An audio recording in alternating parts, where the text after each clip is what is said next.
What's going on, guys? Play by Play Game here, back with another Epic 7 video, and today we're trying out Mediator Kawerik in RTA and GVG. We did change him up just a little bit. We pushed him to 220 plus speed, so almost 225 speed, 1100 defense, and about 24k HP. Still the same molas on the S3, still on Strat Gauntlet. We do have them 177 effect res, plus the 50% that we get from Strat, which puts him over that 200 threshold.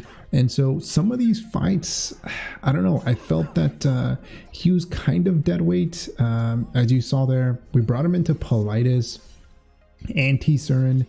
Some of the debuffs land, some of them don't, but again, he is a turn 2. He's still providing the attack buff, which you'll see here on the Bryce area. So Bryce area eventually goes and we deal some decent damage, and then our little queen, not little queen, but fire forehead Charlotte ends up going here.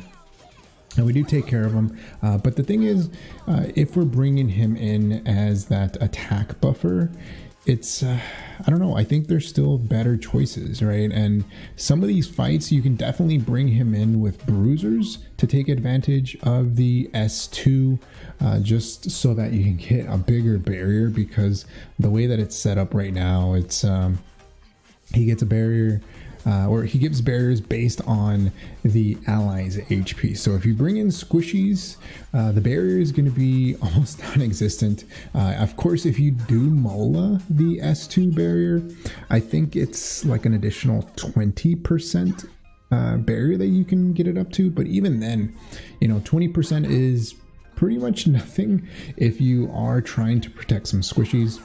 Next fight up here, we're bringing him against Cerise.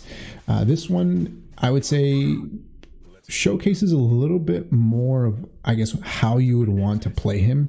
So again, turn 2, we're going with Bazaar here. We really don't care about the debuffs on Bazaar. He just needs to hit with the S3. We're going to put immunity on our Landy, and then we'll be able to cleanse and put attack buff on the Landy, immunity, attack buff, and then hit him with the S3. Ideally, this is the situation that you want, right? You want full stacks whenever you do your attack buff, but we got the unbuffable to keep the FCC from giving barriers. T-Surin's gonna go, but since we're on immunity, she's not going to land her silence or unbuffable, which is really nice, that are going to be able to not get one shot in order to take advantage of that barrier. So my Landy is actually pretty squishy. She's like 12k HP. So even then, the barrier is still kind of iffy, right? I probably wouldn't bring my Spectene with him, just because I can't take advantage of the barrier. I can take advantage of the immunity and the attack, but it's one of those things that you'll see here. I think we bring the Bryceria and the Fire Forehead one more time. So we brought him into Tea Time. So Tea Time here is going to unbuffable him. He resisted the provoke, which is nice. So what you'll see is we actually get to use the S3 how it's intended, I'm assuming. So we'll full cleanse, immunity, attack. And then we can follow up with our Fire Forehead here, and she'll do some decent damage.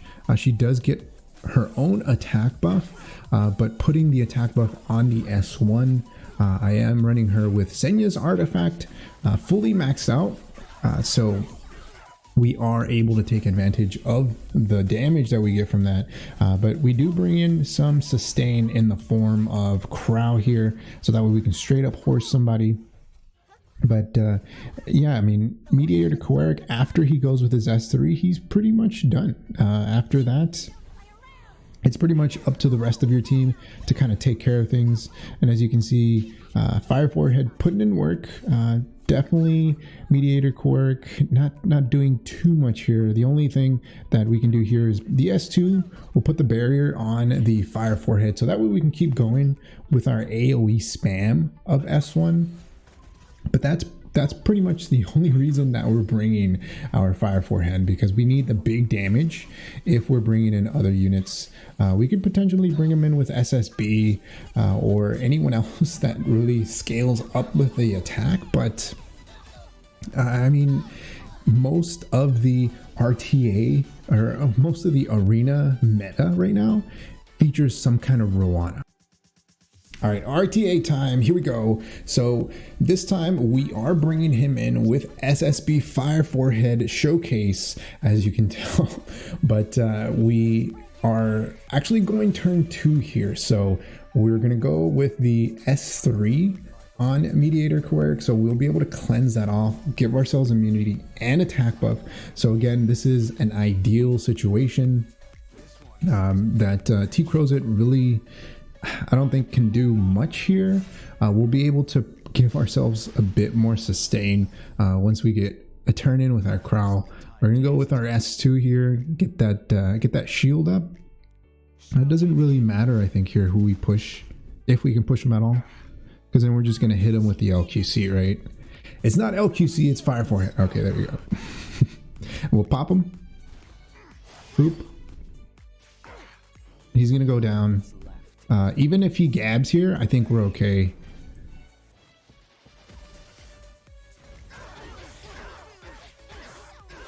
Yeah, and the good thing is, since we still have immunity, no blind debuff, we can just clap back with max damage on the SSB. We're still with attack buff actually, and we haven't even gone with the SSB S3 yet, right? Because our SSB's super snail slow.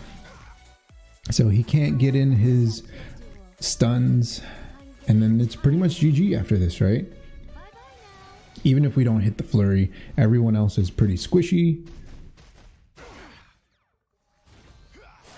Still on immunity, which is nice. So no stuns from that T-Crozet. We just kind of pop them here. Yeah, that's pretty much GG.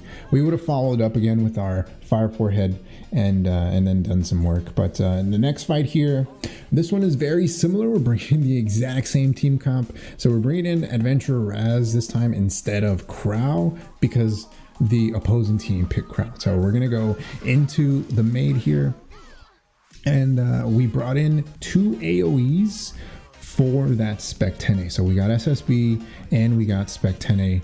And I was thinking that the player was going to ban one of my AoEs, so we would have at least had one single damage DPS. But Mediator Kawerik here given us the immunity and the attack buff, which keeps that Spec 10A from stunning us, right? So that's actually really nice there. And we're sticking with the same strategy. We'll be able to do some decent damage here.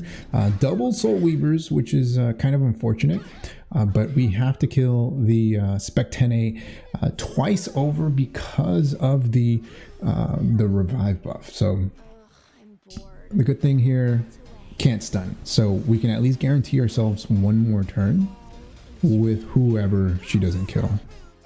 So my forehead almost goes down there, which is not that great because we don't have any form of healing, right? We got a barrier on the Kawerik S2, but we gotta wait. We gotta wait until that cycles back. We'll be able to get defense buff again. We're gonna dunk.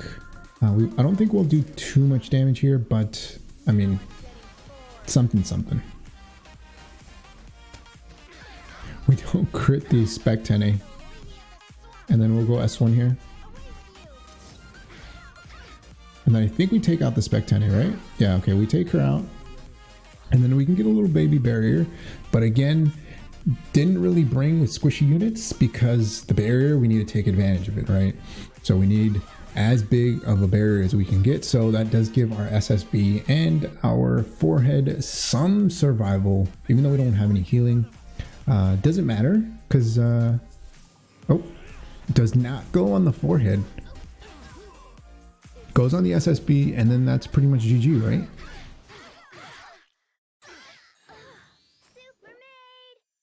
Because Maid Chloe doesn't have her revive, and then the only thing she can do is probably stun the Fire Forehead. All right, that's going to be it for me. Let me know your thoughts on Mediator Kawerik in the comment section below. I can't justify pulling for this unit in his current state. Definitely felt like he was missing something. I'm not sure what it is. One main thing that they can fix is just that barrier, the way that it scales. It should definitely scale off of his HP and not the allies' HP, just so that you can increase survivability, right? You don't have any kind of defense buff or anything like that, but it is what it is. I would definitely recommend to hold off, not pull for this hero anytime soon. If you get him, you get him, but I would definitely recommend you save your pity for another hero in the future. Right now his rating is a 2.1, and I mean, I agree with that. I don't think he's amazing. Maybe if he had really high multipliers, we could potentially build him on damage, but hey, let me know your thoughts in the comment section below. Like always, if you haven't enjoyed the video, hit that like button. If you haven't subscribed, hey, think about subscribing. It really helps the channel grow and reach more people like you who like content like this. Like always, thanks for watching, and I'll see you next time. Peace.